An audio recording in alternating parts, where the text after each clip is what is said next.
Students, آج کا ہمارا جو لیکچر ہے وہ تاریخ تفسیر کے حوالے سے ہے، جس کے اندر آج ہم جو ہے ایک ڈیٹیل بحث اس بات پہ کریں گے کہ حضور نبی کریم صلی اللہ علیہ وسلم کے دور میں اور دور صحابہ، دور تابعین اور اس کے بعد جتنے بھی ادوار آئے اس میں کیسے تفسیر قرآن پاک جو ہے کی جاتی رہی۔ تو سب سے پہلے جو ہے ہمارے تفسیر قرآن کی تاریخ کے حوالے سے آج ڈیٹیل بحث ہے، اور سب سے پہلا جو دور تھا یہاں پر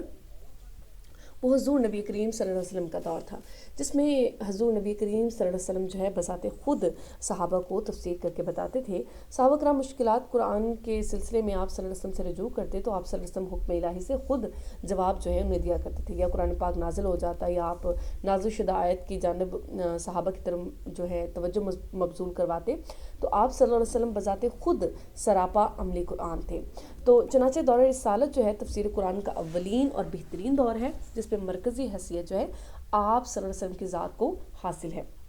اب یہاں پر یہ بات آپ نے یاد رکھنی ہے کہ ہمارے پاس پہلا دور جو ہے وہ حضور نبی کریم صلی اللہ علیہ وسلم کا دور ہے، جس میں قرآن پاک کی صحابہ کو تفسیر کروائی جاتی رہی۔ اب اگلا دور ہمارے پاس آ جاتا ہے صحابہ کا دور، جس میں صحابہ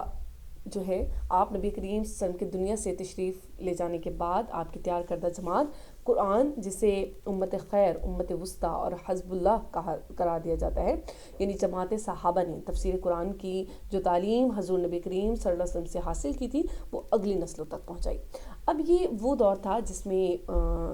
جو اصحاب تھے ان میں حضرت بکر صدیق، حضرت عمر فاروق، حضرت عثمان غنی، حضرت علی رضی اللہ تعالیٰ عنہ، حضرت عبداللہ بن عباس، حضرت عبداللہ بن مسعود، حضرت عبداللہ بن عمر،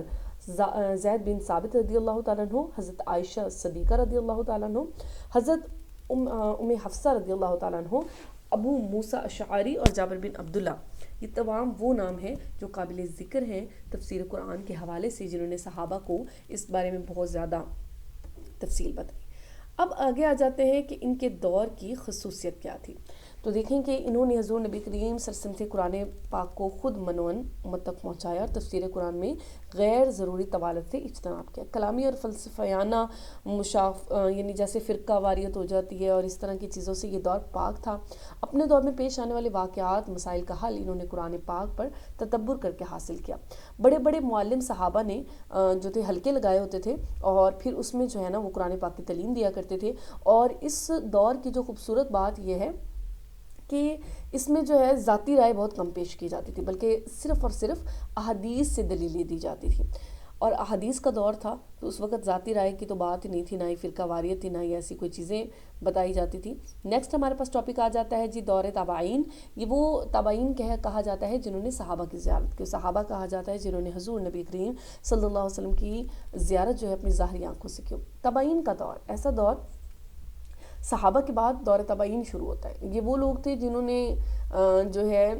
قرآن پاک کی ایسی تفسیر کی جس میں تفسیر القرآن بالقرآن، یعنی قرآن کی تفسیر قرآن کی روشنی میں ہی بیان کی، اور احادیث مرفوعہ سے تفسیر کی، صحابہ کے اقوال سے رہنمائی لی، اہل کتاب کی بعض روایات سے استفادہ کیا۔ یہ حضرات بذات خود بھی اجتہاد کیا کرتے تھے، تو ان کے دور کی بھی یہ خصوصیت ہے، اور انہوں نے جو ہے صحابہ نے اپنے زمانے میں مختلف علاقوں میں تفسیری مکاتب جو ہے مدارس جو تھے وہ قائم کر دیے تھے، تو انہوں نے ان مکاتب اور ان جگہوں سے جو ہے باقاعدہ تعلیم حاصل کی تھی، اس لیے بھی یہ لوگ بہت زیادہ اچھی تفسیر کے مالک تھے اور قرآن پاک کو اچھے طریقے سے بیان کرنے والوں میں سے تھے۔ اگلا ہمارا ٹاپک آ جاتا ہے جی، جس میں آ جاتے ہیں دور مابعد تابعین۔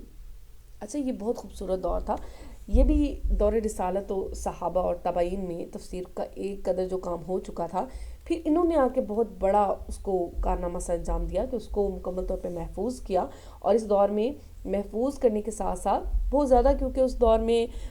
تابعین کے بعد جو ہے مدارس قائم ہو چکے تھے، بہت زیادہ تعلیم پھیل بھی چکی تھی، جس میں سفیان ثوری، یحییٰ بن سعید، اسحاق بن راہویہ اور